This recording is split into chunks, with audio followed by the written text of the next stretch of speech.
Bonjour à toutes et à tous et bienvenue sur votre chaîne d'information en régional. 7 minutes pour découvrir une partie de l'intimité de Johnny Hallyday avec l'un de ses plus proches, on va dire, Pierre Billon. Bonjour. Bonjour. Merci d'avoir répondu à notre invitation. Je suis ravi d'être là. Il y a un an, la France, on va dire, perdait son idole. Johnny Hallyday est mort donc le 5 décembre 2017. Ouais. Et aujourd'hui, il y a quelques jours, paraît donc ce livre que vous avez écrit, Quelque part un aigle, aux éditions HarperCollins.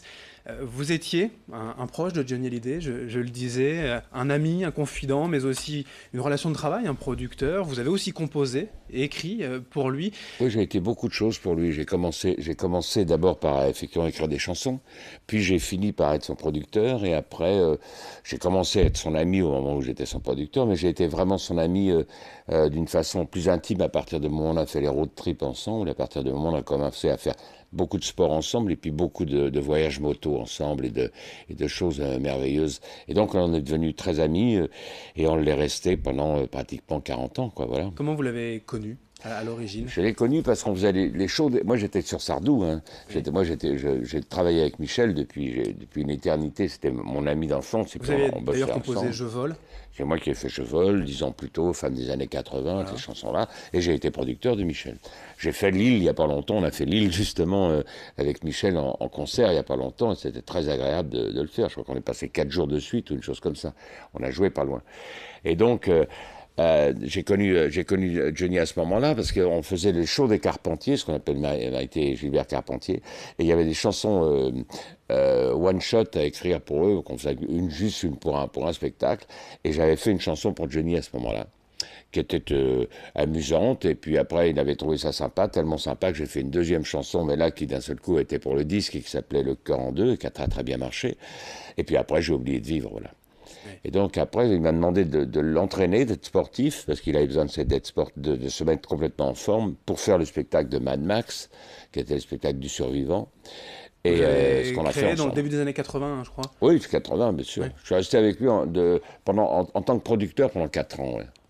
Voilà, en tant que prod, hein, on parle, Oui. producteur. Mais Tu vous vas étiez dire. quand même voilà, déjà très proche de lui à Ah oui, oui, oui, bien partager sûr, bien sûr. cette intimité. Alors on était très proches parce que c'est compliqué d'être producteur de Johnny si t'es pas proche de Johnny, parce que tu vas vivre avec lui pratiquement au quotidien, tu vas faire toutes les tournées avec lui au quotidien, puisque le rôle du producteur était plus étendu qu'il n'est maintenant.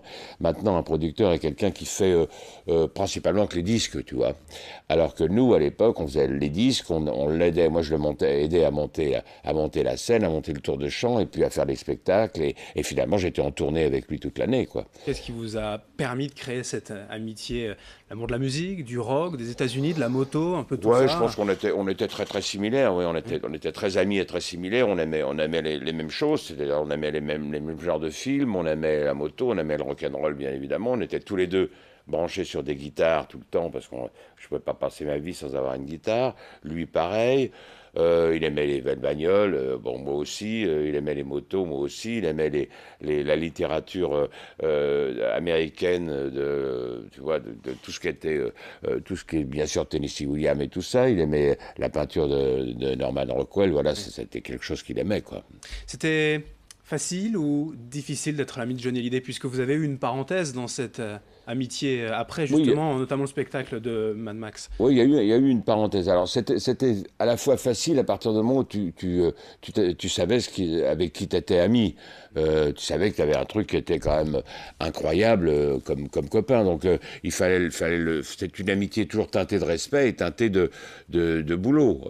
Qu'est-ce que je peux faire pour lui? Qu'est-ce que je peux faire pour améliorer les choses, pour qu'on ne dérape pas? Et Alors, savoir même si rester tu es son discret ami, tu fais aussi. gaffe à lui, quoi. C'est Savoir ça. rester discret Ouais, il faut aussi. savoir rester discret. Ce que j'ai fait, hein, pendant des années, personne ne m'a vu, moi. Oui.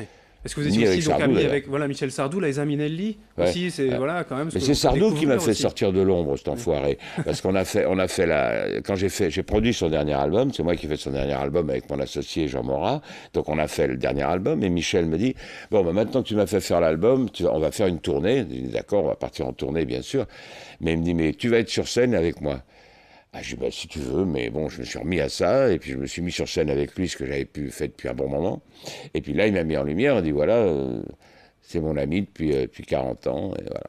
On découvre donc votre histoire, hein, forcément, votre Ouais. jeunesse, votre amour effectivement donc pour la musique, pour ce style de vie, quelques souvenirs forcément, et voilà ce Johnny intime. Pourquoi avoir voulu comme cela mettre sur papier ces souvenirs, et une forme d'hommage Ouais, une forme d'hommage d'une part.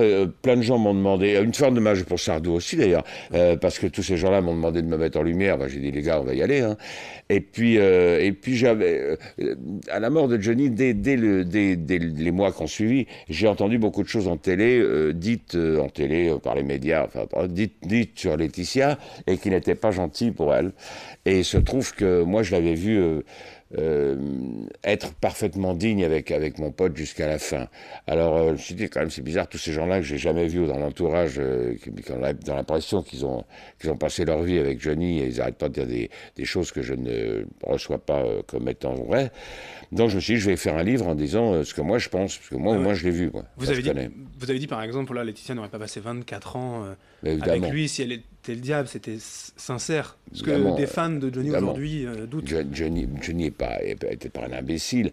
Et s'il est resté 24 ans avec elle, il savait bien que c'était pas un démon, il savait bien que c'était pas une manipulatrice. Et puis, je suis surtout revenu à partir du moment où faire le livre en disant, j'ai entendu des gens dire qu'il était sous influence ou qu'il pouvait être sous influence. Johnny a jamais été sous influence jusqu'au dernier moment, il n'était pas sous influence. C'était lui le patron. Et ça Point. vous fait de la peine du coup Ouais, ça m'a embêté, bien ces sûr. histoires aujourd'hui Mais c'est d'héritage et pareil autres. pour des gens comme Sardou, c'est eux qui sont patrons. Ils sont patrons, sinon ils ne seraient pas où ils sont.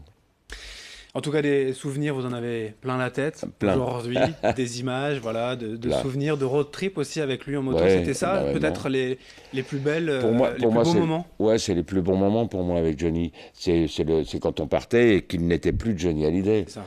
Alors bien sûr, il était toujours Johnny Hallyday, il sera toujours Johnny Hallyday, Oui, mais il mais un peu n'était plus plus. anonyme sur les routes Ouais, il américaines. était anonyme sur les routes, puis lui, il était heureux, il se rappelait de. Vous voyez, ça lui revenait, ça lui remettait en tête, tu vois, d'un côté Easy Rider, de l'autre côté des souris et des hommes. Enfin bon, c'était cette espèce de mélange un mélange entre la moto pure et dure et le culturel qui lui plaisait, quoi. Ces images et ces souvenirs de Pierre Billon compilés ici donc dans ce livre chez HarperCollins. Johnny, quelque part un aigle. Merci Pierre Billon d'être venu. Merci à vous, c'était très sympa. Merci infiniment. Pour nous parler de ce Merci. livre. Merci à vous de nous avoir suivis. L'info continue dans un instant.